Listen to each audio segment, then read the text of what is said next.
오늘 우리 이 수업에서는 크게 두 가지를 하려고 그래요. 첫 번째는 우리 이제 HCI 개론이라는 게 HCI라는 게 무엇인지 좀 생소한 사람들도 있을 것 같아서 HCI라는 게 무엇인지에 대해서 전반적으로 설명하면서 한 학기 동안 어떤 내용을 할 것인지에 대한 이야기를 갖다 먼저 나눌 거고요.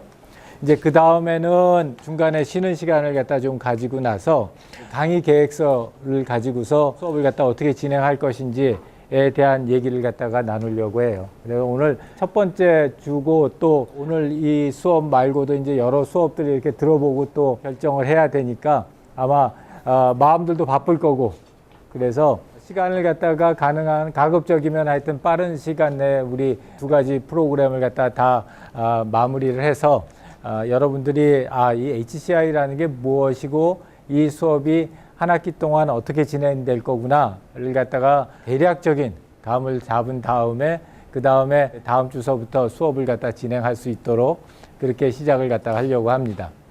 자, 그래서 이 수업 먼저는 여러분들한테 그 HCI라고 하는 분야가 무엇인지, 그리고 어떤 의미에서 중요한 의미를 가지고 있고, 또 우리들이 이 수업을 갖다 진행할 때 어떤 점에 포커스를 갖다 둬서 해야 되는지, 왜 중요한지, 어떤 것들이 중요한 이슈들인지, 이런 것들에 대해서 먼저 간단하게 한번 소개를 할게요. 그게 사실은 우리 첫 번째 주에 여러분들하고 나하고 얘기를 갖다 나눌 부분이고요.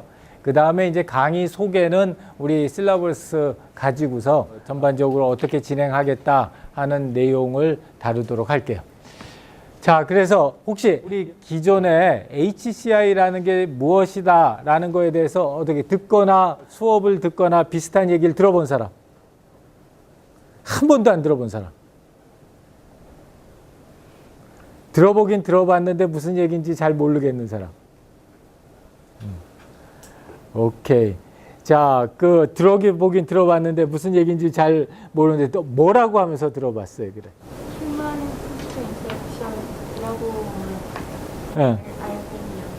컴퓨터와 사람 간의 사용자 경험 쪽으로 하는 거라고 알아요. 컴퓨터하고 사람 사이에 어떤 뭐 인터랙션에 대해서 얘기하는데 그게 사용자 경험이라고 하는 얘기하고 좀 연관이 되어 있을 것 같다.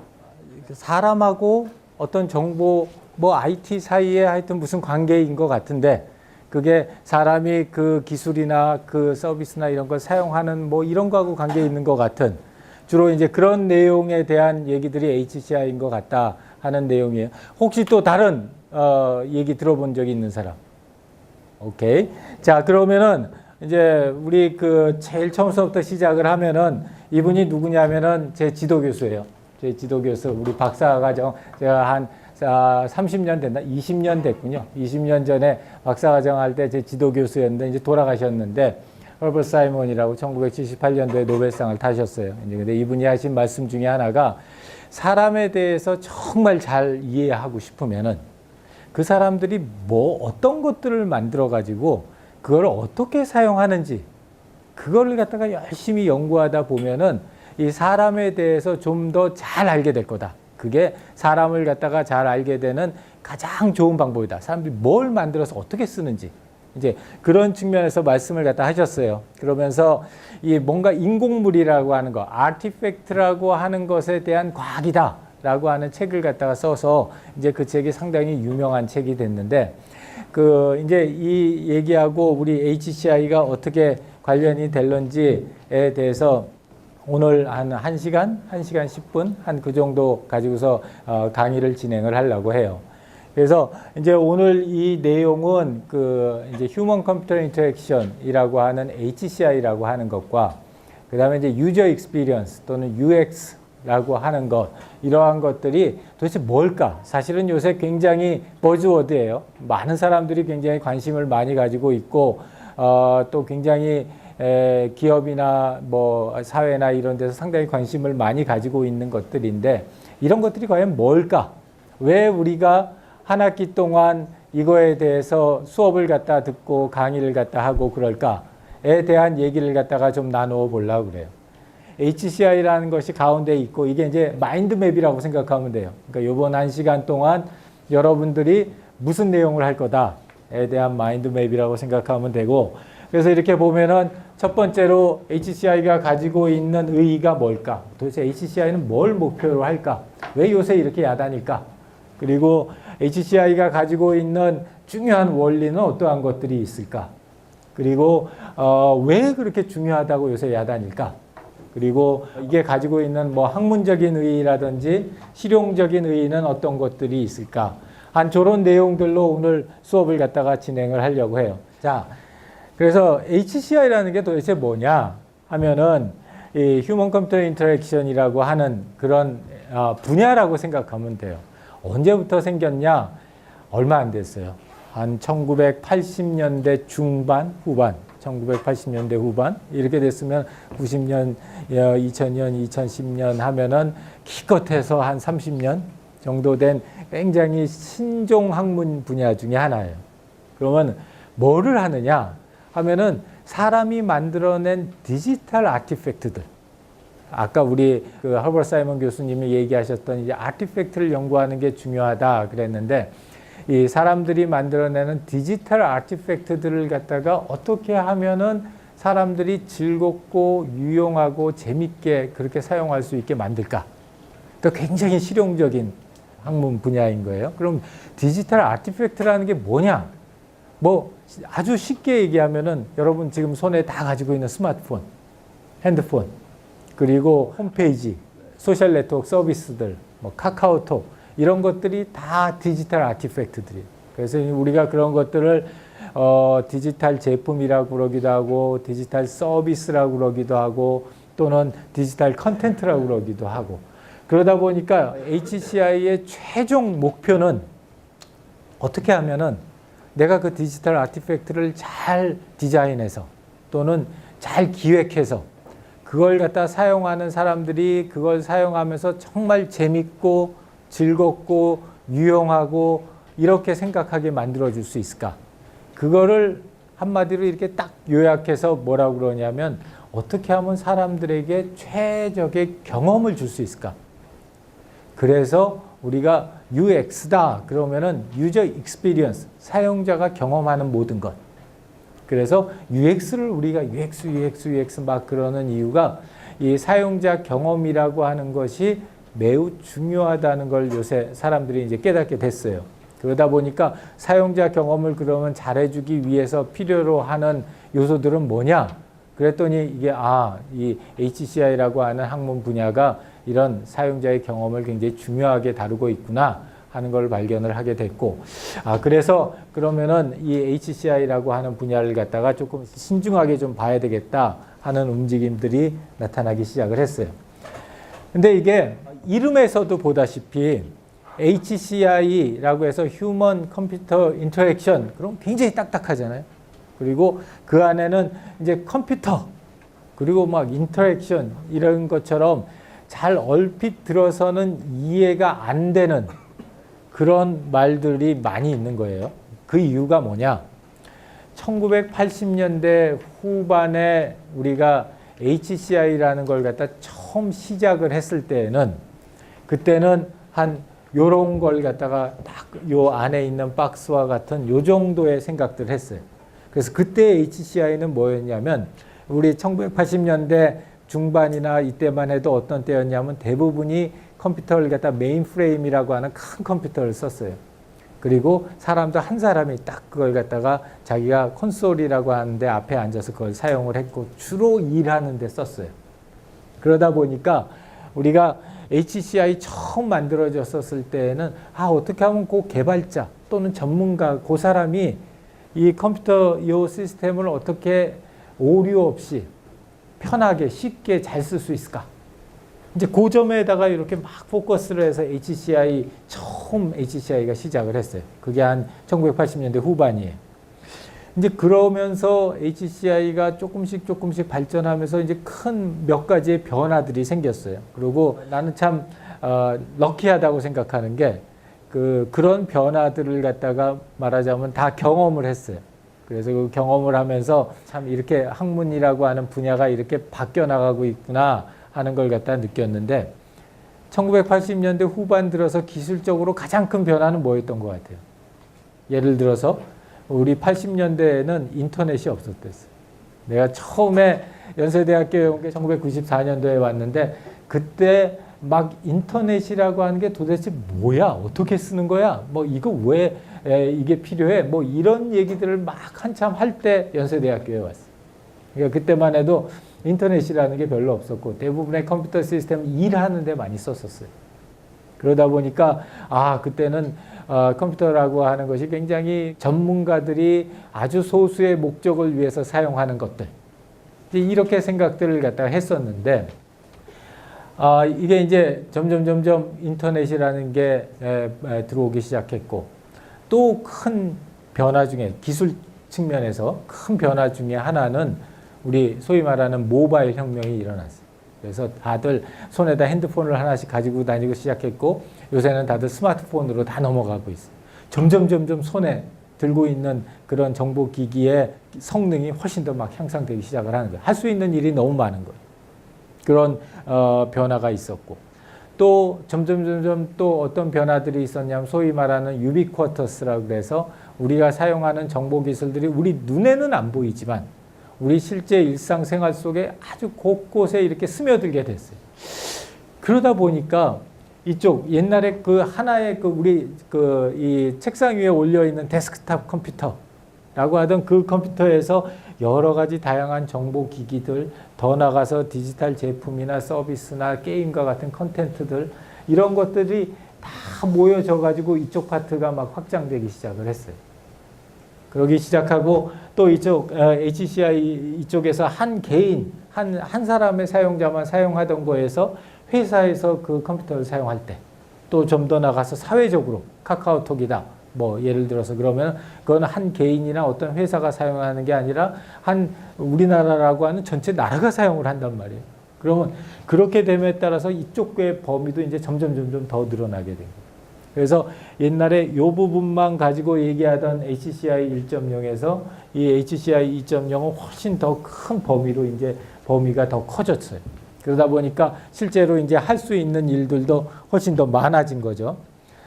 그래서 이 전반적으로 HCI가 중요한 이유가 요새 하여튼 뭐 굉장히 핫한 토픽 중에 하나인데 왜 이렇게 중요할까? 왜 이렇게 중요성이 됐을까? 첫 번째는 사용자에 있다고 봐요. 아까도 얘기했지만 과거에는 사용자가 아주 소수의 집단, 전문가 집단이었다면은 지금 여러분들 중에 손에 핸드폰 없는 사람 없잖아요. 그리고 심지어는 아주 어린 애들들 또 나이가 많으신 연세가 많으신 어르신들도 손에 핸드폰 안 들고 다니시는 분이 없다고요. 그건 무슨 얘기냐면 다 HCI 연구 또는 분야의 대상이 되는 거예요. 그분들이. 그러다 보니까 사람들이 하는 일상적인 생활 속에 굉장히 큰 역할을 차지하게 됐고 또 기술적인 측면에서 보면은 걔네들이 점점 작아지고 점점 모바일화되고 그리고 점점 눈에 안 보이는 거예요. 우리가 이게 컴퓨터일까 싶은데 실제로는 컴퓨터. 대표적인 예를 들면 자동차 같은 거예요. 자동차 같은 경우에 우리가 보기에는 자동차는 자동차지 무슨 컴퓨터야 그러지만 작년에 굉장히 획기적인 사건이 하나 있었댔어요. 그 사건이 뭐였냐면 요번에 그 우리나라에도 온 그 포드사의 회장이 자기네 신차 발표회를 자기네 새로운 차종에 대한 발표회를 자동차 박람회 가서 그 발표회를 안 하고 어디 가서 했냐면 CES라는 가전제품 박람회에 가가지고 자동차의 신차를 발표했어요. 그건 무슨 의미냐? 이제 이 자동차라고 하는 것도 우리가 종래에 생각했던 이렇게 밀고 당겨가지고 가는 기계적인 장치로서의 자동차가 아니라 이게 디지털 제품으로서의 자동차 또는 디지털 서비스로서의 자동차의 의미가 더 커졌다는 거예요. 그래서 이런 테크놀로지가 그런 의미에서 우리 눈에는 안 보이지만 우리 일상생활 속에 이 컴퓨터 또는 IT가 차지하는 비중들이 훨씬 더 많아진 거죠. 그 다음에 세 번째는 사실은 사업적인 왜 우리가 이걸 갖다가 경영학과에서 이 과목을 갖다가 개설했느냐 하는 큰 이유 중에 하나는 사실 사업적인 이유도 굉장히 큰 이유를 얘기를 해요. 퀴즈 하나 낼게. 건당 2천만 원 대 1조 1,900억 원. 자, 이 숫자가 뭘까요? 2천만 원 대 1조 1,900억 원. 최근에 아주 많이 뉴스에 많이 나왔던 일. 자, 건당 2천만 원에서 두 건 하면은 4천만 원이잖아요. 그 4천만 원 대 1조 1,900억 원. 이 숫자가 의미하는 게 뭐냐면 이거예요. 삼성전자하고 애플하고 우리나라하고 미국 또 최근에는 일본에서 소송을 벌였죠. 그 소송에 대해서는 아마 잘 알고 있겠지만 갤럭시하고 아이폰이 서로가 서로를 베꼈다. 그래가지고 서로 상대방에게 고소를 했어요. 그래서 삼성전자는 애플이 삼성전자에 대기한 특허 침해 같은 경우가 여기 있는 거예요. 화면에서 사진 검색 시, 사진 검색에서 끝까지 가면 이렇게 틱 튕겨가지고 다시 아이폰 쓰는 사람, 네. 갤럭시 쓰는 사람, 네. 거의 절반 정도 되네. 그러면은 자 화면에서 검색했을 때 튕기는 효과, 그 다음에 화면에서 우리 왜 두 손가락으로 이렇게 딱 대서 pinch하면은 커지는 거, 이렇게 하면은 줄어드는 거, 이런 효과. 그 다음에 화면에서 두 번 탁탁 치면은 문서가 확대되는 거. 그 다음 스마트폰 외관이 직사각형의 이쪽에다 둥근 모서리를 한 거. 그 다음에 이 하단에다가 홈 버튼, 여기 하단에 홈 버튼을 갖다 설치해 놓은 거. 그 다음에 태블릿 PC 외관이 직사각형에다 둥근 모서리 한 거. 그 다음에 화면에서 바둑판 모형으로 아이콘을 갖다가 배열한 거. 이런 것들이 애플이 삼성전자에 대해서 니네 우리 거 베꼈어. 그렇게 소송을 제기를 한 거예요. 그래서 미국 배심원 판결이 요거 하나만 빼고 나머지 다 침해라고 해가지고 판결이 났어요. 그리고 이 침해한 거에 대한 1심이긴 하지만 비용이 삼성전자에 지금 청구한 비용이 1조 1,900억 원. 근데 특허 소송은 이기면은 곱하기 3을 내야 돼요. 그래서 사실 무서운 거예요. 그래서 1조 1,900억 원이지만 만약 그 판결대로 판결이 나면은 곱하기 3 해가지고 거의 3조에 가까운 벌금을 갖다가 삼성전자가 아이폰에다 내야 돼요.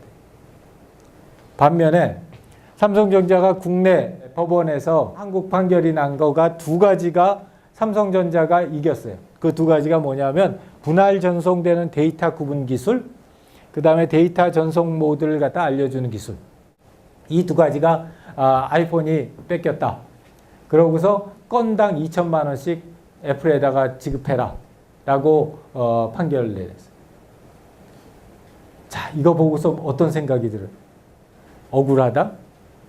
또는 이거 별거 아닌 것 같은데 저런 거 가지고 1조 2천억 원이나 내야 되나? 기타 등등이겠죠. 자, 그거에 대해서 삼성전자가 이렇게 반박을 갖다가 하는 거예요. 자, 애플과 삼성과 특허 소송에서 아까 같이 지금 애플 손을 들어줬던 그 아규먼트에 대해서 삼성전자가 저렇게 다 쟁점을 갖다 저렇게 제시를 했어요. 반응을 했어요. 저 반응에 대해서 우리가 이렇게 잘 보다 보면은 굉장히 큰 시각차를 갖다 느낄 수 있어요.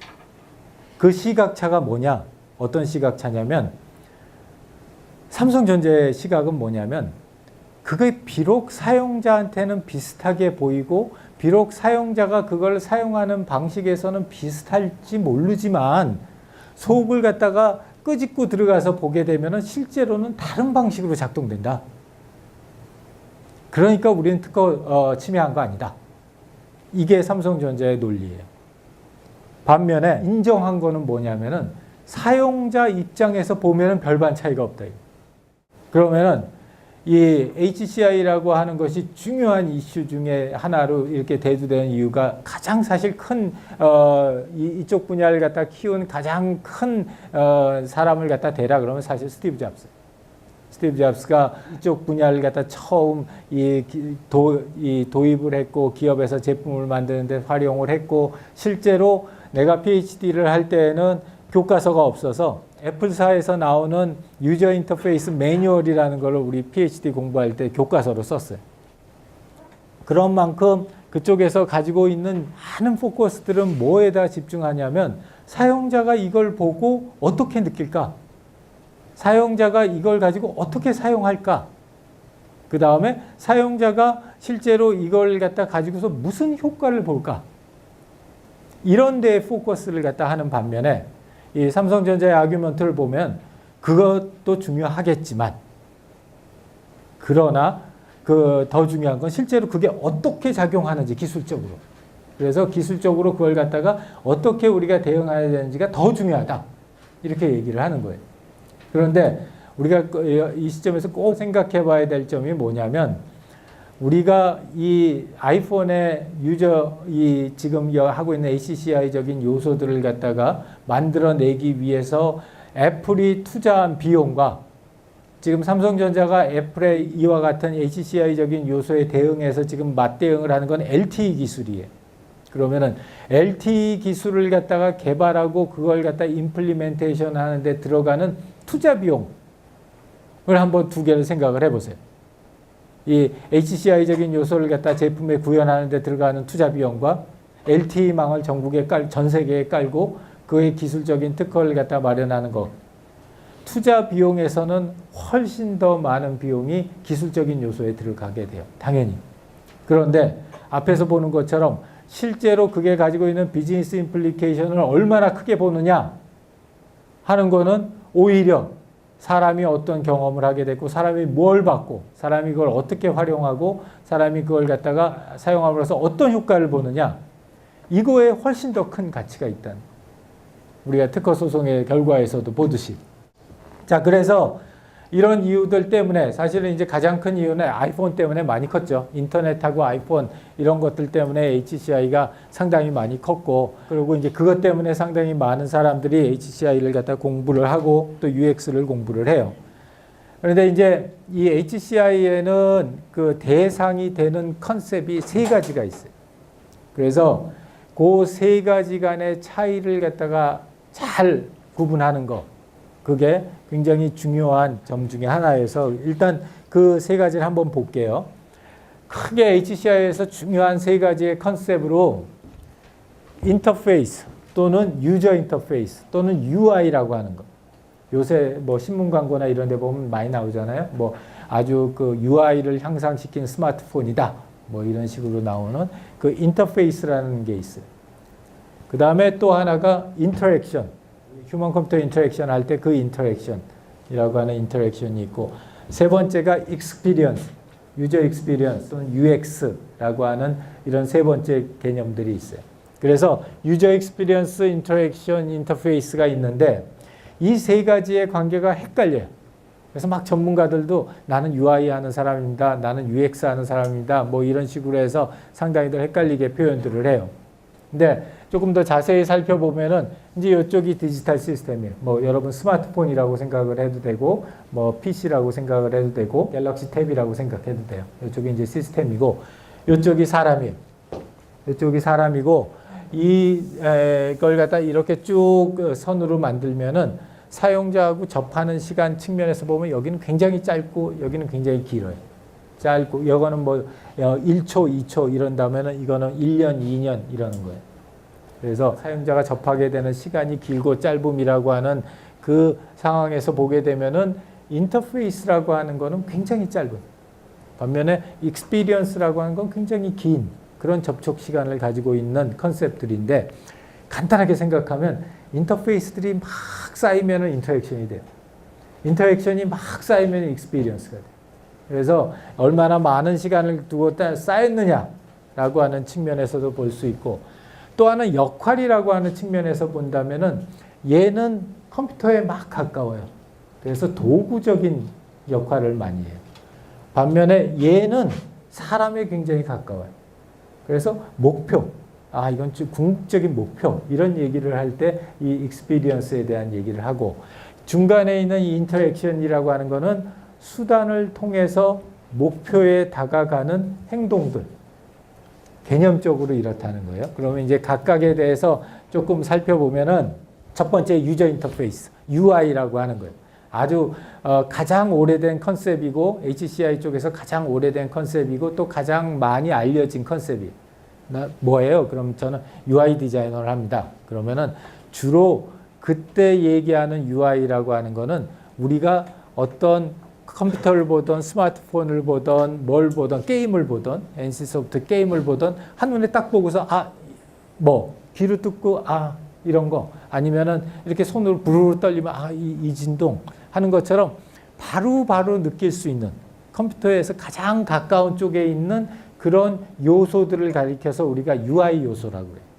예를 들면 화면의 색깔을 뭘로 할까? 아이콘의 버튼을 갖다가 어떻게 배열할까? 아이콘 사이즈를 얼마만큼 크게 만들까? 무슨 색깔을 쓸까? 얼마나 진하게 만들까? 이런 것들이 다 UI적인 요소들이에요. 그러면은 우리 그 삼성전자하고 지금 애플의 아이폰을 갖다가 놔두고서 사이드 바이 사이드로 딱 놔두고 보면 웬만큼 상식 있는 사람이라면 참 비슷하다 하는 생각을 갖다가 할 수밖에 없을 거예요. 그걸 갖다 이제 우리 트레이드 드레스라고 그래요. 지적재산권 하는 양반들이 이제 하는 얘기를 트레이드 드레스라고 그러는데 룩 앤 필이 너무 비슷하다.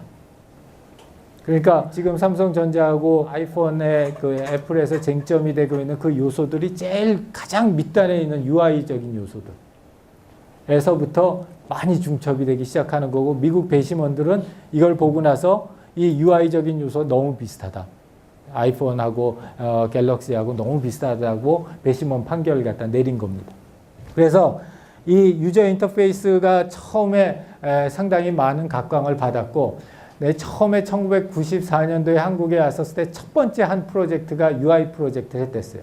그때는 지금 이 사이트 지금도 있는데 조인스.com이라고 중앙일보에서 하고 있는 신문사 사이트였는데 이제 그 홈페이지 제일 첫 번째 페이지를 갖다가 다 바꾸겠다. 사용자에게 좀 더 눈에 잘 띄게 기사가 좀 더 잘 띄게 바뀌겠다 해가지고 저 프로젝트를 했었어요.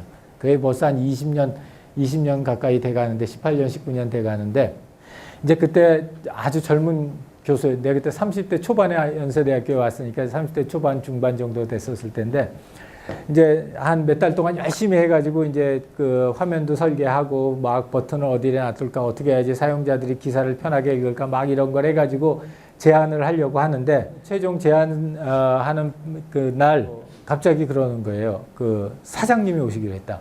제안서 발표 때.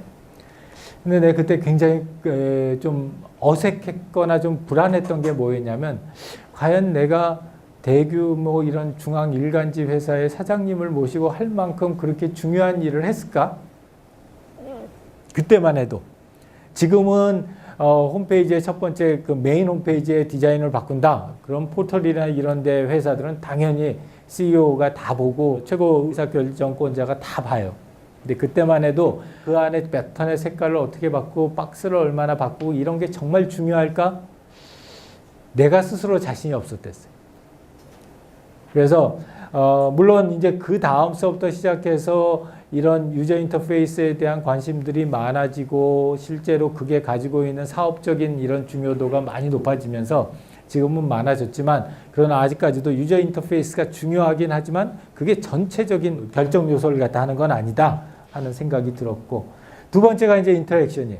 내가 그런 인터페이스를 가고 여러 번 내 이 디지털 시스템하고 사람하고 여러 번 주거니 봤더니 내가 아이폰에서 이걸 탁 누르면 아이폰이 이런 반응을 보이고 그거에 대해서 보고서 내가 이걸 누르면은 다시 이런 반응을 보이고 그런 주거니 받거니를 막 해가지고 내가 서로 간에 이 실제로 아이폰하고 나하고 왔다 갔다 하는 상호작용들 이제 그런 행동적인 의미의 얘기를 할 때 인터랙션이라는 얘기를 해요.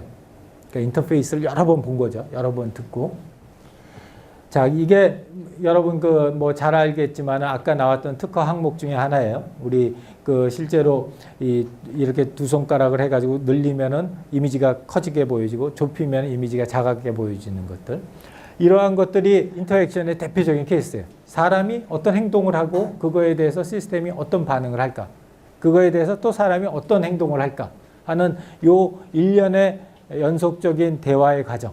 그게 인터액션인데 이제 이런 것들을 갖다가 막 했고 이게 그 우리 연구실에서 2000년대 막 들어갈 때 만드는 프로토타입이에요. 예, 삼성전자하고 같이 산학 프로젝트를 해서 만들었는데 지금 보면 되게 촌스러워 보이는데 그때는 저게 최첨단이었다. 한 2000년, 2007년, 8년 한 그때쯤이었는 이게 최첨단이었는데 그게 왜 최첨단이냐면 여기에 요 4개의 4 곱하기 3짜리 요 조그만한 키 버튼에다가 요걸 갖다가 다 뭘로 바꿨냐면 조그만한 그 LCD 창으로 다 바꿨어요. 그래서 이 LCD 창에다가 각각 다른 이미지들을 갖다 다 보여주게. 그래서 예를 들어서 내가 사진 갤러리를 쫙 가면은 여기에 각각의 단위 사진들이 쫙 보이고 그 중에 하나를 딱 누르면 여기에 그 사진이 크게 이렇게 확대돼서 보여지는 형식으로. 그래서 우리가 저걸 갖다 이제 멀티 버튼, 멀티태스크 폰이다. 그래가지고 시제품도 만들고 그때만 해도 시제품 저런 거 하나 만들면 한 1억 들었댔어요. 그래서 이제 시제품을 딱 만들고 나는 대박 났다. 이제 나 연세대학교 교수 이제 그만한다. 이제 내가 가가지고 펜테겐 큐리텔 인수하고 뭐 막 이런 식으로 막 했는데 아직까지 연세대학교 교수하는 거 보면은 잘 안 된 거죠. 혹시 여러분 이런 폰 사가지고 사용해 본 적이 있는 것 같아요? 시판 안 됐어요. 시판 안 되고 시제품까지 만들고 프로젝트 중단되고 나는 저걸 가지고서 이제 열심히 논문을 써가지고 우리 소위 말하는 이제 특 A급 저널에다가 서브미션을 했는데 잘 나가다가 맨 마지막에 가가지고 거의 리젝트를 먹었어요. 왜 그랬을까?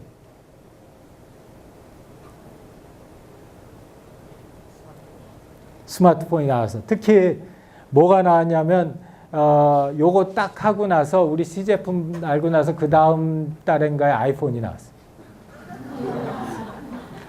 아이폰이 나와서 리뷰어가 하는 말이 야, 뭘 그렇게 복잡하게 12개 화면에다가 그렇게 짜잘짜잘하게 LCD를 하냐. 그냥 이렇게 큼지막한 화면에다가 풀스크린으로 해가지고 손가락으로 그냥 이렇게 해도 되는데 뭐하러 저렇게 복잡하게 시스템을 만드냐. 그래서 뭐 사업가 꿈도 접고 역시 나는 천직은 학교에서 가르쳐야 되겠다 하는 생각도 하고 우리 삼성전자에 참 미안하다. 이제 우리 접자. 그러고서 특허 하나 남기고 논문 한 편 남기고 끝났어. 여기서 얻은 교훈 중에 하나. 인터랙션이 굉장히 중요하기는 한데 실제로 그 인터랙션이 모여져서 사용자들한테 어떤 경험을 주느냐 하는 게 실제로 제품의 성공이나 실패에는 더 큰 영향을 미친다. 그리고 우리가 그런 큰 영향을 바라보지 않고 HCI를 하고 디지털 제품을 만들고 서비스를 기획하고 컨텐츠를 게임을 기획을 하고 이러는 거는 말하자면 너무 근시안적인 생각이다 하는 생각을 할 때쯤이 돼서 이제 2000년대 후반서부터 시작해가지고 막 버즈워드로 나온 게 UX라는 거예요. 유저 익스피리언스다. 인터페이스도 중요하고 인터랙션도 중요하지만 결국에서 최종적으로 목표로 가져야 할 거는 익스피리언스다. 사용자가 우리 핸드폰을 갖다 가지고서 어떤 경험을 했느냐. 이게 훨씬 더 중요하다라는 거예요.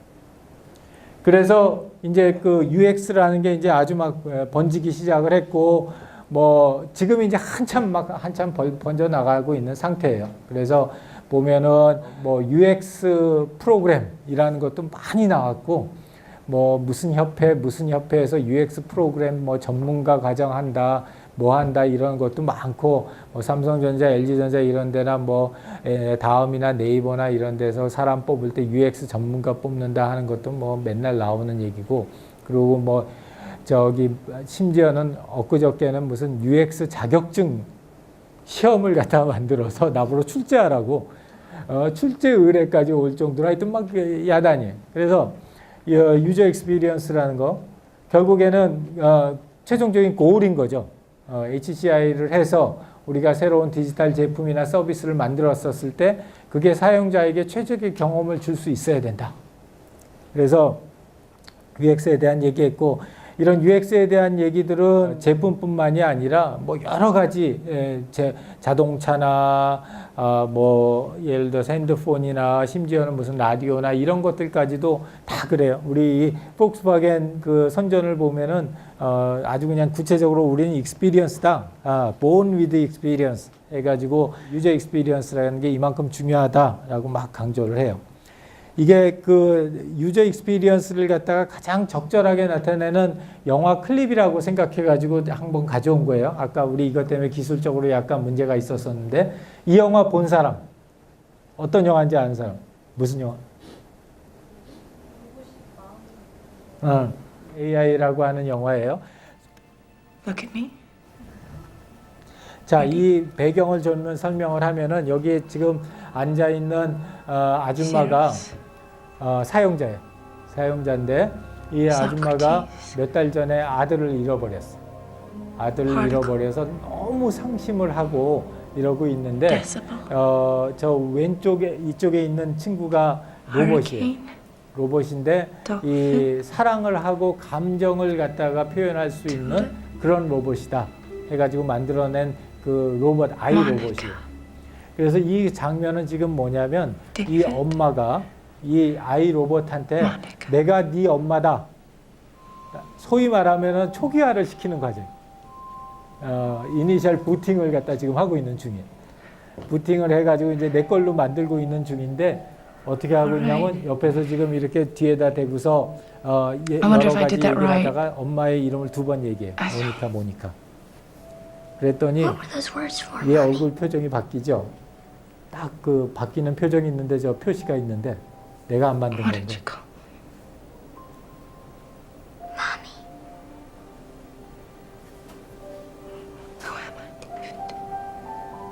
자, 나중에 시간이 나면은 꼭 한번 보세요. 저 장면을. 그러면 저 꼬마 이름이 뭐죠? 유명한 배우인데 무슨 오스카 뭐라고 그러는 친구인데 저 친구가 이 입력을 하기 전에는 장난감 가게에서 파는 인형처럼 그냥 빵긋빵긋 웃는 그런 인형 같은 표정을 해요. 근데 그 엄마가 모니카라고 하는 자기의 이름을 갖다가 2번 입력해서 내가 이제 너 엄마다 라는 걸 갖다 입력을 딱 하고 난 다음에는 애의 표정이 바뀌어요. 어떻게 바뀌느냐? 얘가 한 7살, 8살 된 애인데 그 7살, 8살 된 애가 엄마를 바라보는 그런 응석과 사랑을 바라고 하는 그런 얼굴 표정으로 바뀌어요. 그게 무슨 얘기냐? 실제로 이 엄마의 이 사용자가 제일 지금 바라고 있는 거는 우리 아들이 없어졌는데 그 아들을 갖다가 어느 정도 이렇게 대체해 줄 수 있는 애정을 갖다가 퍼부어야 되는 그런 대체하는 무엇인가가 필요했는데 이제 그거의 용도를 갖다 너무 잘 표현을 갖다 해준 거예요. 2번째는 그러는 과정이 너무 쉽게 편리하게 했어요. 막 리부팅 하는 것도 아니고 무슨 USB 케이블 꽂는 것도 아니고 그냥 뒤에다 손대고 나서 자기 엄마, 자기 이름 2번 얘기한 거예요. 그 다음에 3번째는 아까도 얘기했지만 그런 감정적인 표현이나 이런 것들이 너무 사실적으로 이렇게 드러나는 거예요. 이제 우리가 그런 거를 보면은 최적의 경험이라는 거는 바로 아기를 잃어버린 엄마가 아기를 갖다 다시 찾는 이 엄마의 그런 경험들. 물론 이제 그게 아티피셜한 아기여서 그게 문제긴 하지만 그런 경험들이야말로 우리가 최적의 경험이 아니겠느냐 하는 생각이 들었어요. 그러면 이런 UX의 그런 특징이 뭐냐? 첫 번째는 아까도 봤지만은 매우 사람 쪽으로 가 있어요. 사람이 어떻게 느꼈느냐? 사용자가 뭘 느꼈느냐? 사용자가 어떻게 느꼈느냐? 이런 거에 초점을 맞추는 거예요. 그러다 보니까 좋은 점은 사람을 갖다 많이 이해하고 사람을 갖다가 많이 컨선한다는 거는 좋은 점인데 나쁜 점은 굉장히 소프트해졌어요. 옛날에 HCI를 할 때에는 그 HCI는 워낙 베이스가 엔지니어링 베이스니까 우리가 얘기를 하게 되면은 실제로 시스템을 어떻게 프로그래밍을 하고 이 시스템이 잘 작동하는지를 어떻게 우리가 측정하고 하는 것들을 갖다가 아주 자세하고 엄격하게 우리가 좀 하드했었어요. 하드했었는데 이 UX라는 게 들어오기 시작하면서 그 개념들이 매우 소프트해졌어요. 사람에 매우 가까이 가게 됐어요. 그래서 물론 휴메인해졌다는 거, 우리 인간을 갖다 좀 더 고려하고 인간이 무엇을 원하는지를 갖다 좀 더 고려해졌다는 점은 좋은 점인데 반대로 소프트해졌기 때문에 이게 정답인지 이게 정말 제대로 된 답인지 이런 것들에 대해서 상당히 좀 헛갈려 하기 시작을 했다는 것. 그게 단점이고요. 2번째는 UX를 하게 되면서 이제 이게 아주 전략적인 의미를 가지게 됐어요. 과거에 우리가 UI에서 저쪽 화면에 있는 서브밋 버튼을 갖다 빨간색에서 녹색으로 바꾸세요 하는 걸 갖다가 들고서 사장 앞에 가가지고 결제 받겠습니다. 이러는 거는 목숨이 몇 개 있지 않는 한 참 어려운 일인데 요새는 이번 폰의 UX 컨셉은 뭡니다. 그래서 우리가 이번 폰의 컨셉을 갖다가 우리가 이렇게 구현해 가지고 제품으로 만들겠습니다. 당연히 CEO를 결정사항이고 당연히 오너의 결정사항이 되는 거예요. 그래서 우리 뭐 예를 들자면은 지금 삼성전자에서 스마트폰의 UX를 담당하고 있는 임원은 사실은 예전에는 나랑 같은 교수였댔어요. 우리 옆에 동네에 있는 대학에서 우리 HCI를 갖다 같이 공부하고 같이 프로젝트도 같이 하던 우리 교수셨는데 한 4년 전인가요? 4년 전에 우리 스마트폰 처음 나오기 시작할 때 삼성전자로 가서 지금 무선 사업부 무선 단말기 부분에 UX 팀장을 해요. 전무예요. 전무. 그러니까 나랑 아마 연봉 차이를 하면 한 10배나 20배 정도는 차이 날 것 같은데. 또 다른 예를 들자면은 뭐 지금 굉장히 고전을 하고 있어서 지난주에 만났더니 나 이거 다음번에도 여기 있을런지 모르겠어 막 그러시긴 하던데 LG전자 같은 경우에 LG전자의 지금 무선사업본부 부사장을 하시는 분도 저랑 같이 공부를 했어요. 저랑 같이 공부를 했고 같이 연구활동을 했고 같이 내용을 갖다 했었는데 그 양반 지금 카이스트 교수셨는데 지금 LG전자 지금 이쪽 무선 단말기 파트의 디자인 경영 연구소 지금 부사장으로 가 계세요. 연구소장이고. 그래서 무슨 얘기냐? UX가 되면서 이제는 이 이슈가 굉장히 스트래티직한 이슈로 바뀌었어요. 전략적인 이슈. 그래서 이거가 잘 되느냐 안 되느냐에 따라서 우리 기업이 사느냐 죽느냐가 결정해요. 요새 LG 이렇게 망하는 거 보면은 이거 상당히 중요한 이슈구나 하는 걸 갖다 알 수 있는데 그거는 좋은 점인데 나쁜 점은 뭐냐면은 스트래티직해진다는 거는 한마디로 말하면 상당히 앱스트랙트해진다. 이게 코에 걸면 코걸이 같고 귀에 걸면 귀걸이 같고 너무 애매모호해지는 거예요. 그러다 보니까 물론 이제 그 전략이나 이런 거 하시는 분들은 절대로 그게 애매모호한 게 아니다 그러지만 우리 같이 좀 공학 베이스나 이런 걸 가지고 있는 사람들은 그 얘기 듣고 보면 그 말이 그 말인 것 같고 거의 말장난 같기도 하고 이렇다. 그래서 스트래티직해져서 좋지만 반면에 앱스트랙트해지고 앰비규어스해진 점들이 없잖아요. 마지막으로 이제 세 번째는 컨텍스추얼해졌어요. 그래서 환경의 탓을 많이 타는 거예요. 이런 환경에서 쓰면 저런 환경에서 쓰면. 그래서 삼성전자를 가면은 삼성전자의 무선 사업부는 이렇게 향으로 나눠져요. 이거는 구주향, 이건 북미향, 이거는 아시아향, 이거는 뭐 일본향, 이건 중국향. 그래가지고 각각의 사용자들의 어떤 환경에서 어떻게 사용하느냐 하는 그런 컨텍스트에 따라서 실제로 제품의 종류가 매우 다양해지고 실제로 그 안에서 우리가 만들어낼 수 있는 조합이 굉장히 많아졌어요. 좋은 점이죠. 사업을 하는 사람 입장에선, 제품을 디자인하는 사람 입장에선. 나쁜 점은 그만큼 언서턴티가 높아진 거예요. 예전에는 딱 밀폐된 실험실에서 놔두고 나서 요 화면에 요 빨간색을 갖다 노란색으로 바꾸면은 사람이 0.2초만큼 빨리 버튼을 인식할 수 있다. 와, 무지하게 빨라졌다. 그리고 굉장히 잘 그거에 대해서 확신을 했는데 이제는 그걸 만들어 놓으면 이게 중국 시장에서도 먹힐까? 이게 바깥에서 해변에 비치해서 이걸 써도 될까? 이런 것 같은 것들이 너무나 많은 불확실성이 나온 거예요.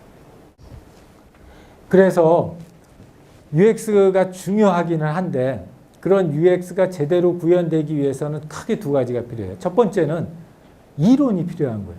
왜 이론이 필요하냐? 내가 여기서 이걸 갖다가 빨간색에서 노란색으로 바꾸겠습니다. 그러면은 사람이 왜 빨간색에서 노란색 버튼으로 바꾸면은 사용자가 더 좋은 경험을 하는데? 라고 하면은 그거에 대한 이유를 대야 돼요. 될 수 있어야 돼요. 그 이유는 뭐 사람의 뭐가 어떻게 돼서 어떻게 생각했기 때문에 빨간색에서 노란색으로 바꾸는 게 좋습니다. 라고 얘기를 하려면은 그걸 뒷받침해 줄 수 있는 이론적인 배경이 있어야 돼요. 두 번째는 정말 그렇게 좋아? 그럼 한번 증명해 봐.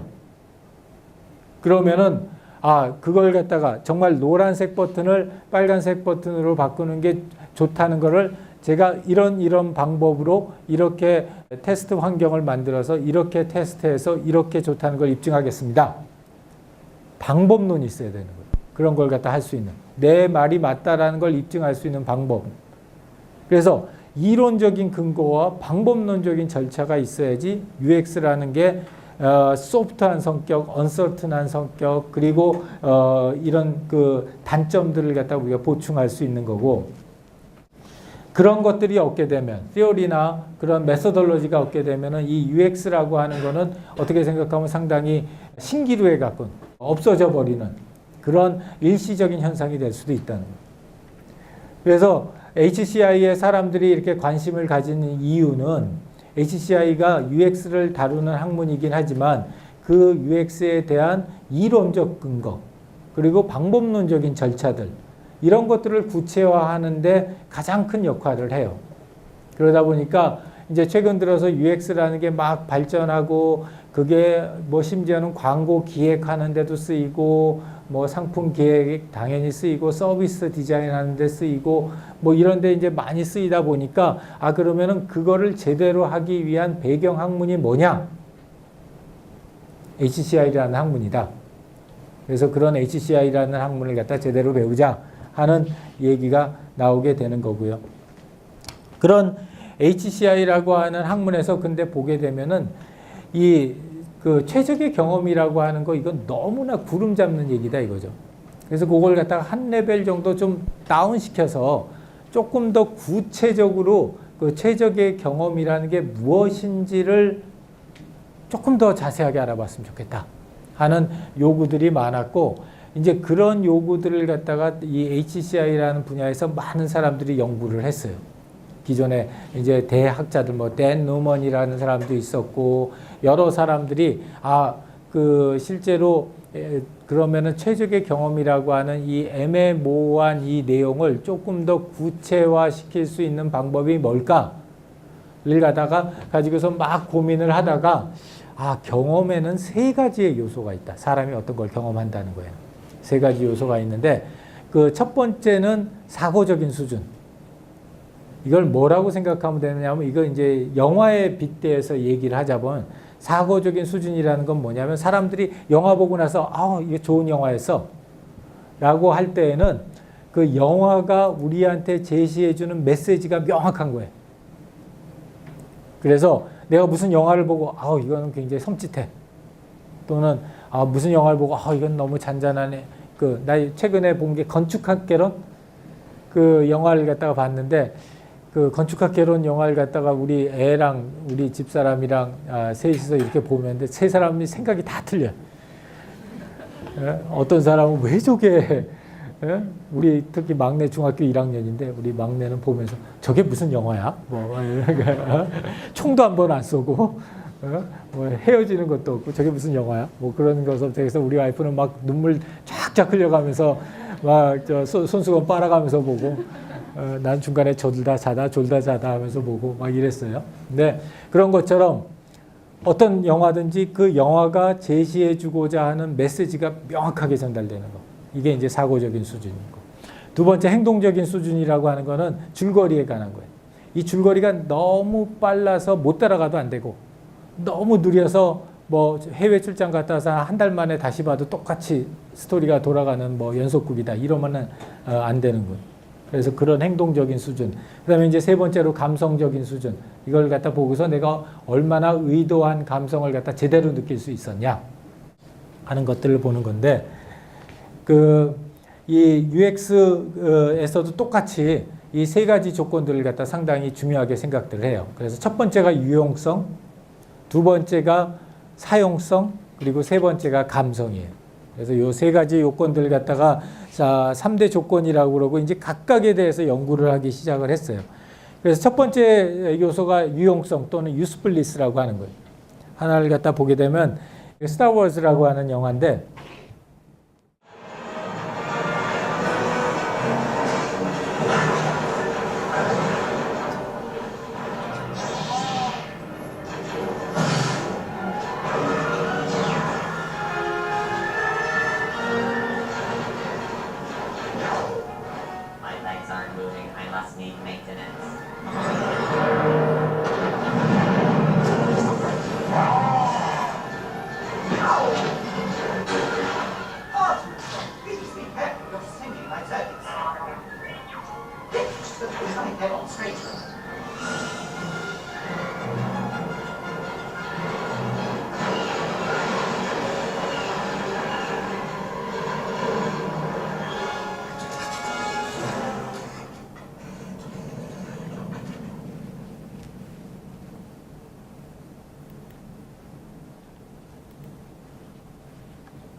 자, 이 영화 보면은 로봇이 등장들을 하잖아요. 이 로봇이 이 영화 전에 로봇하고 제일 큰 차이점이 있어요. 어떤 점입니까? 가장 큰 차이점은 이 영화 전에 로봇이 가지고 있는 지상 최대의 목표는 뭐였냐면 사람 같은 것. 생긴 것도 사람 같고 말하는 것도 사람 같고 정말 사람 비슷하게 만들려는 것. 그게 로봇의 가장 큰 목표였어요. 로봇 만든 사람. 근데 이 영화가 딱 나오고 나서 사람들이 맨 처음에 쇼크를 딱 받은 게 전혀 사람 같지 않은 거예요. R2D2를 보면은 동그란 게 뜨글뜨글 돌아가잖아요. 사람 같을 필요 없다는 거예요. 뭐냐면은 자기가 해야 될 일만 제대로 할 수 있게 되면 그거 굳이 사람처럼 똑같이 보일 필요 없다는 거예요. 자기가 해야 될 일. 이 앞에 있는 이 여기 그 전투 로봇은 오로지 한 가지. 눈앞에 보이는 거 무조건 죽여라 하는 단순한 그런 목적만 잘 할 수 있으면은 사람같이 닮았던 사람 안 닮았던 아무 상관없다. 그게 유용성이라고 한 건 처음에 소기에 목적했던 그런 가치를 사용자한테 전달해 줄 수 있느냐. 우리가 전략 시뮬레이션 게임을 만든다. 그러면 계속 빠져들 만큼 그렇게 재미있는 그런 시뮬레이션 게임을 만들 수 있느냐. 검색 엔진을 만들면 그렇게 아주 정확하게 내가 원하는 정보를 갖다 찾아낼 수 있는 검색 엔진을 만들 수 있느냐. 이런 것들이. 그래서 얼핏 하면은 막 우리 UI를 한다, UX를 한다 그러면은 유스플리스는 별로 중요하지 않은 것처럼 이렇게 생각하는 사람들이 많은데 실제로는 유스플리스가 제일 중요한 조건 중에 하나예요. 그리고 그거에 대한 연구들도 많이 돼 있고요. 그래서 이런 우리 초창기 핸드폰을 보면은 어떤 제품이 처음에 뜨기 위해서는 일단 유스플리스를 만족시키는 게 굉장히 중요하다. 이거 뭐 거의 흉기 수준이잖아요. 벽돌인데 그런 벽돌이 사용자들에게 받아들여질 수 있었던 하나의 이유는 내가 사람하고 언제 어디서든지 컨택할 수 있다 라고 하는 그 유스플리스가 너무 컸던 거예요. 그렇기 때문에 비록 저런 벽돌을 갖다 가지고서도 충분히 그 유스플리스가 가지고 있는 그 유용성을 갖다 충분히 발휘할 수 있었던 거예요. 차도 마찬가지고. 두 번째가 사용성이에요. 사용성 유저빌리티라고 하는 건데 한마디로 얘기하면 쉽게 만든다는 거예요. 한번 보면은 생전 처음 소총을 조립하는 거예요.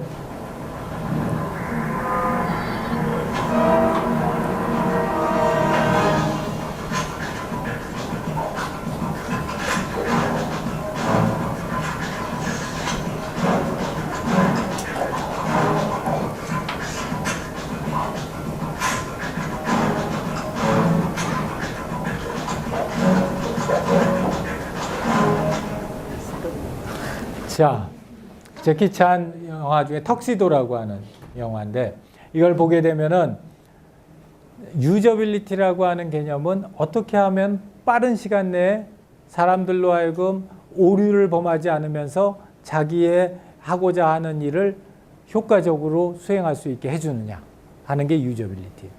그래서 이 유저빌리티가 HCI 처음 시작한 1980년대 후반서부터 가장 대표적인 컨셉이었댔어요. 그래서 유저빌리티에 대해서는 논문들도 많고 연구들도 많고 법칙들도 많고 굉장히 디테일한 원칙들이 있어요.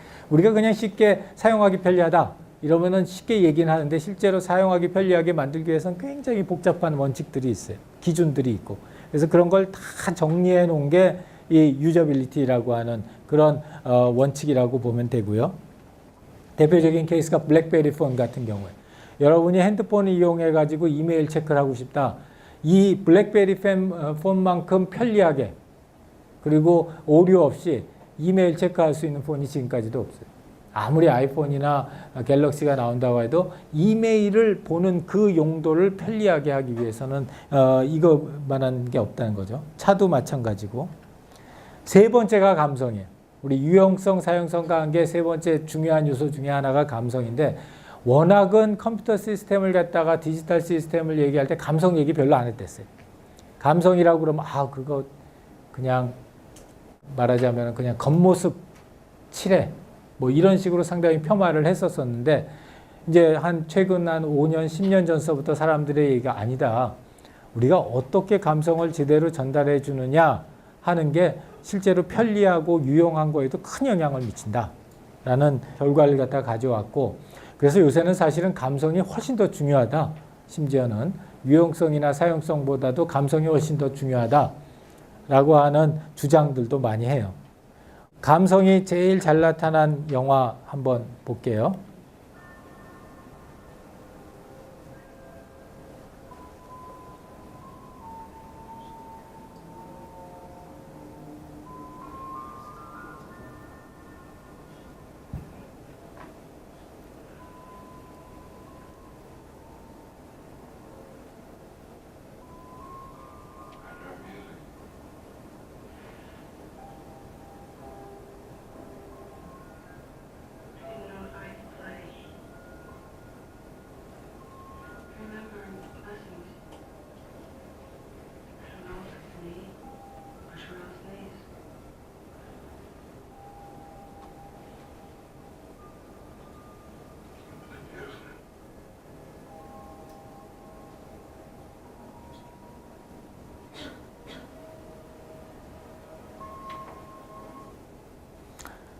누가 로봇이게?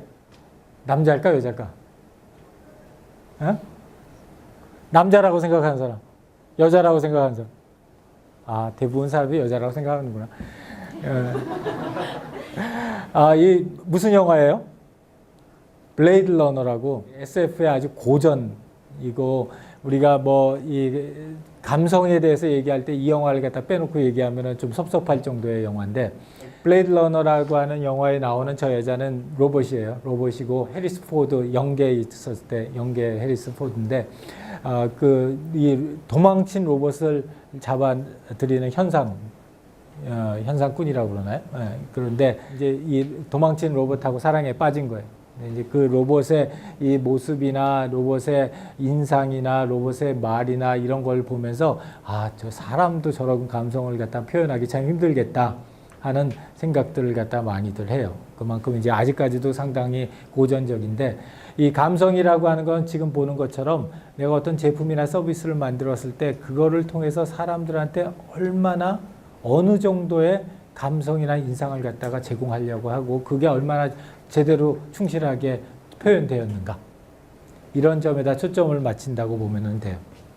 자, 그래서 이 뉴비틀 빨간색, 요새는 또 미니, 이런 것들이 팔리는 가장 중요한 이유 중에 하나가 가장 감성적인 차다 이거. 그리고 이 프라다 같은 경우, LG 폰, 알마니 폰도 그렇고, 이게 이제 추구하는 게 기능이나 또는 사용의 편리성보다도 내가 저걸 들고 다님으로써 어떤 이미지를 갖다가 표현해 줄까, 내가 저걸 갖다가 봄으로써 어떤 이미지를 받을까, 이런 거에 좀 더 포커스하기 때문에 요새 같이 스마트폰이 막 대세인데도 불구하고 이런 폰들이 팔리는 거예요. 자, 그래서 앞에서 얘기했던 그런 유용성, 사용성, 감성, 이 세 가지를 갖다가 우리가 그 경험의 세 가지 요소라고 그래요. 그래서 최적의 경험을 갖다 하기 위해서는 유용성하고 사용성하고 감성을 다 맞춰줘야 된다. 물론 정도의 차이는 있지만 이 세 가지를 갖다 다 맞춰줘야지 우리가 이 최적의 경험을 갖다 느낄 수 있다라는 얘기를 갖다 했고요. 그래서 그 세 가지가 다 들어간 제품들을 찾아라. 그러면 사람들이 제일 먼저 하는 게 아이폰 얘기를 해요. 그래서 아이폰이 이런 점에서 유용성을 만족을 시켰고, 유용성 하나만 얘기를 들면은 내가 요새 맨날 느끼는 것 중에 하나인데, 나는 갤럭시를 쓰고 우리 와이프는 아이폰을 쓰는데 우리 같이 출근을 해요. 같이 출근을 하면은 그 왜 내비게이션을 키우면은 아이폰은 저 별도의 작업을 안 해도 내비게이션으로 바로 연결이 돼요. 그렇다고 해서 배터리를 빨리 소모시키느냐? 그렇지도 않은데.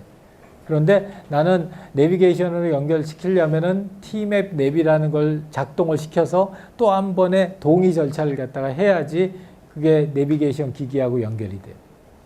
그러면은 물론 계속 켜놓을 수도 있지만 계속 켜는 경우에는 배터리가 너무 빨리 나가서 어렵고, 아주 단순한 차이인데 그런 차이들을 보면은 이게 사용성, 유용성, 감성이라는 게 얼마나 중요한 그런 역할을 갖다 하는구나 라는 걸 갖다 우리가 알 수 있다는 거죠. 그래서 지금까지는 이런 목표를 가지고 또 이런 현상을 가지고 이 HCI나 UX가 상당히 많은 발전을 해왔고, 이제 앞으로는 어떤 쪽으로 발전을 해야 되느냐, 지금까지는 너무 사실은 그 사업적인 데 많이 비즈니스적인 임플리케이션에 많이 포커스가 있었고, 또 지금까지는 좀 만들어 놓은 걸 갖다가 실제로 어떻게 평가를 하느냐 이런 데에 좀 더 많은 초점이 있었다면은, 이제 UX 다음은 뭐냐 하는 얘기들이 이건 이제 미래에 대한 얘기인데, UX 다음은 뭐냐라고 했었을 때 사람들이 많이 얘기하는 것 중에 하나가 그냥 익스피리언스가 아니라 미닝풀해야 된다. 그게 어떤 사회적으로 의미가 있는, 가치가 있는, 전체 사회적으로 가치가 있는 그런 익스피리언스를 제공해 줘야 된다. 과연 게임 회사가 실제로 무지하게 그 중독성이 높은 게임을 갖다 만들어서 많은 사람들 페인으로 만들었다. 그게 정말 그 옵티멀 익스피리언스일까? 이런 거에 대한 지금까지는 고민 없이 사람들을 갖다가 옵티멀 익스피리언스를 줄 수 있는데 막 노력을 했다면, 이제는 정말 그렇게 하는 게 좋은 것일까에 대한 고민을 해봐야 된다라는 거가 하나고, 두 번째는 지금까지는 한 사람으로 사용하는 거에 초점을 맞추고 여러 사용자가 함께 사용하는 거. 이제 그건 여러분들 대세잖아요. 그러면 소셜 네트워크도 그렇고 뭐 메신저들도 그렇고 소셜 게임들도 그렇고, 소셜이라는 자가 안 붙으면 안 되는데, 그런 함께 사용하고 함께 만드는 거에 대한 얘기들 갖다 좀 더 해야 되겠다. 그리고 그냥 만들어준 지금까지의 UX나 HCI는 기본적인 방침이 뭐냐면, 우리가 잘 만들어줄게. 너는 그냥 잘 쓰기만 하면 돼. 이런 입장이었댔어요. 사용자 너는 그냥 잘 쓰면 돼. 우리가 알아서 다 만들어줄게. 근데 이제 지금 흐름은 아니다. 사용자가 더 큰 역할을 할 수 있다. 이 사용자가 실제로 더 큰 역할을 할 수 있는 여지를 만들어줘야지, 그래야지 이 실제로 더 의미 있는 익스피리언스를 할 수 있다 하는 쪽으로 이렇게 전달이 돼가고 있어요. 그래서 이런 발전 과정에 있는 HCI UX에 대한 연구들 또는 공부들을 보면은 가장 큰 특징 중에 하나가 매우 다양한 사람들이 모여서 한다는 거예요. 여러분들이 예를 들어서 삼성전자 UX 그룹을 가서 보고, 또는 뭐 SK텔레콤의 UX 그룹을 가서 보던, 아니면은 네이버 UX 그룹을 가서 보던,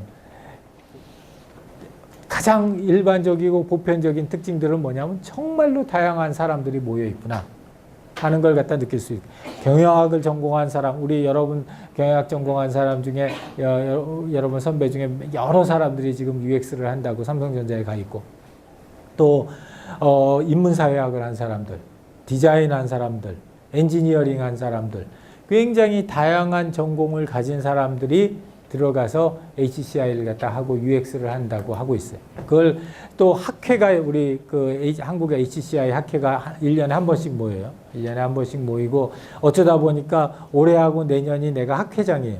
HCI, 한국의 HCI 학회 학회장인데, 아마 우리나라에서 제일 큰 학회일 거예요. 우리 한번 만나면은 한 1,500명에서 2,000명 정도 사람이 한꺼번에 만나는데, 어디서 만나냐면은 스키장에서 만나요.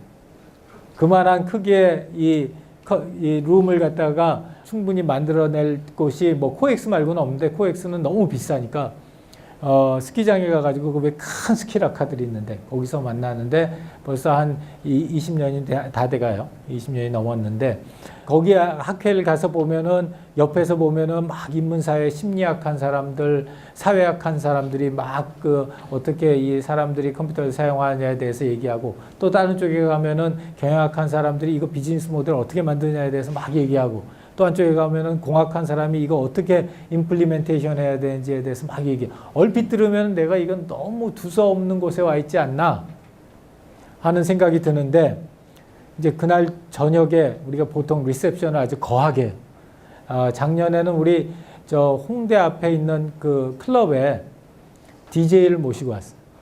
그래가지고 그 스키장 외에 저 큰 카페테리아에다 양쪽 다 막아놓고 나서 그 홍대에 있는 그 장비만 옮기는데 몇 천만 원이라고 그러더라고요. 그래서 그 음향 장비를 갖다가 다 빌려다가 거기다 세팅을 해서, 나는 나는 클럽을 안 가봐서 처음 느꼈는데, 이 소리가 커지면 발이 떨리더구만. 이 바닥이 이렇게 진동을 해가지고.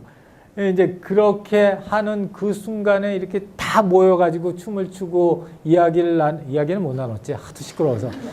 근데 그런 걸 하면서, 이 사람들이 함께 이렇게 할 수 있구나. 그리고 그 함께 만들어낼 수 있는 가능성이 있다는 거를 보여준 것. 그게 사실은 HCI가 우리나라에서 최대의 학회가 될 수 있었던 가장 큰 이유예요. 우리 예를 들어서 경영학회가 경영학과에서 제일 큰 학회인데 경영학회에 가면은 모인 사람이 200명, 300명 그래요. 그것도 한나절, 반나절 하는데 여기는 2박 3일을 풀로 하는데 1,500명, 2,000명이 모여요. 그만큼의 큰 차이가 있는 거고 HCI 지식이 활용될 이거 공부하면 어디로 가나요? 뭐 이런 얘기들 굉장히 많이 물어보는데 많은 사람들이 IT 제품 쪽, 전자제품, 전자회사 쪽으로 많이들 가요. 기획하고 디자인하고 설계하고 하는 쪽. 그 다음에 서비스 디자인하는 쪽으로도 많이 가요. SNS, 포탈 뭐 이런 쪽으로. 그 다음에 디지털 컨텐트, 게임, 소셜 게임들 또 우리 그 방송사들 이런 데서들 하는 거. 내가 그 SBS 그 컨텐트업이라고 하는 쪽에 사회이사를 갖다 한 6년, 7년을 했어요. 이유 중에 하나가 이제는 미디어를 갖다가 활용하는 사람들의 패턴도 옛날처럼 그냥 TV 켜놓고 나서 멀거는히 보는 그런 패턴에서 훨씬 더 적극적인 상태로 바뀌었다는 거예요. 그 다음에 차세대 정보통신을 위한 뭐 컨설팅 같은 경우에 특히 이 SK텔레콤이나 모바일 인터넷이나 이런 쪽에 대한 스트래티지한 컨설팅 하는 것들 이런 것들에 이제 HCI나 UX적인 여러분 선배들이 많이 갔어요. 이쪽으로. 공부를 하기에 좋은 나라 당연히 미국이 좋고요. 그 다음에 우리나라는 한 13위가 14위.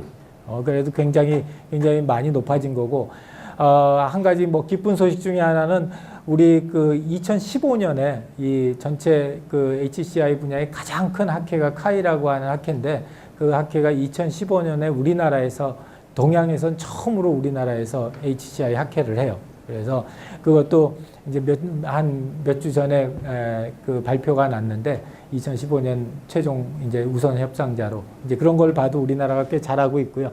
학교는 뭐 카네기 멜론이나 MIT나 조지아 텍이나 애플이나 이런 기관들이 잘합니다.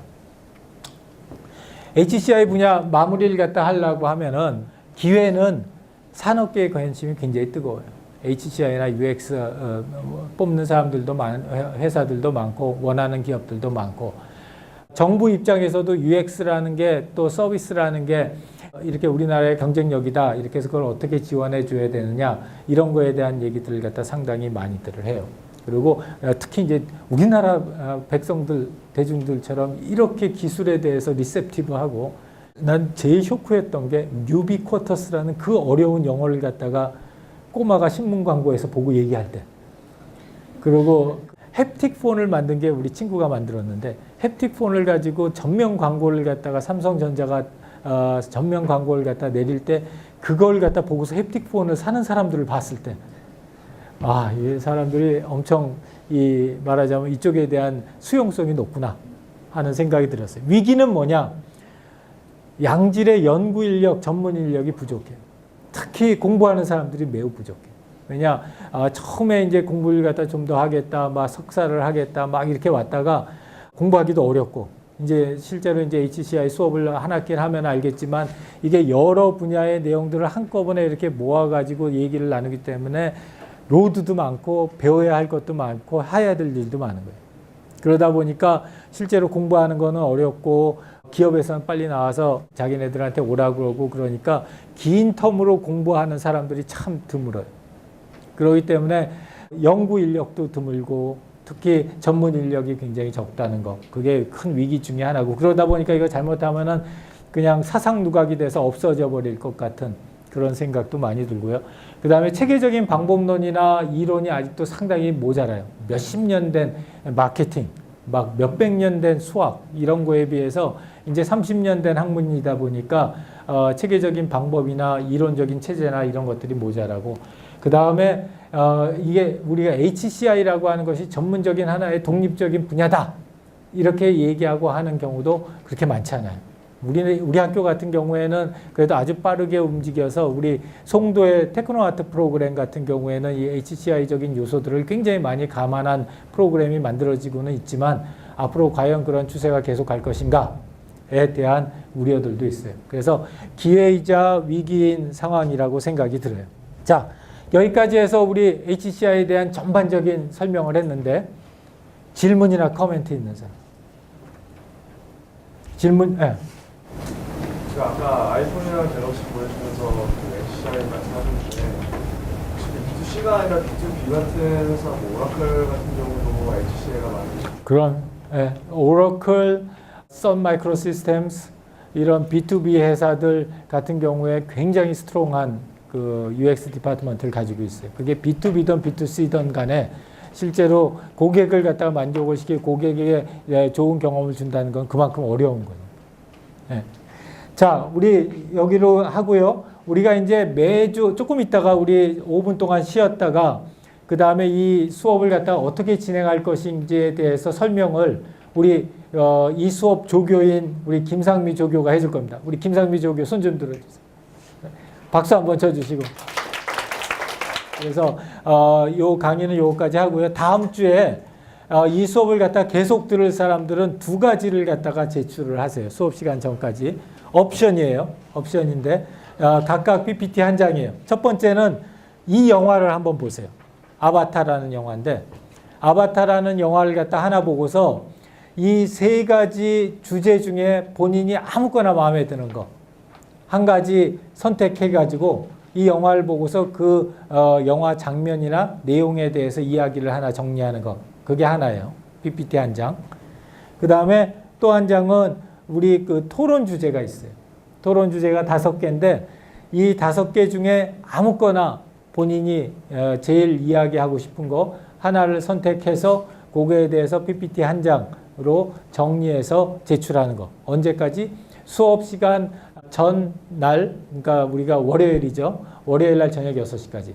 월요일 날 저녁 6시까지 어디에? 우리 조교가 와이색에다가 홈페이지를 개설할 겁니다.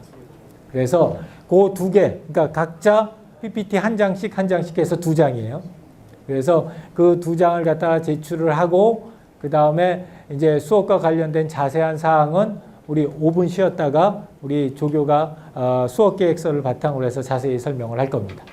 자, 수고 많이 했습니다.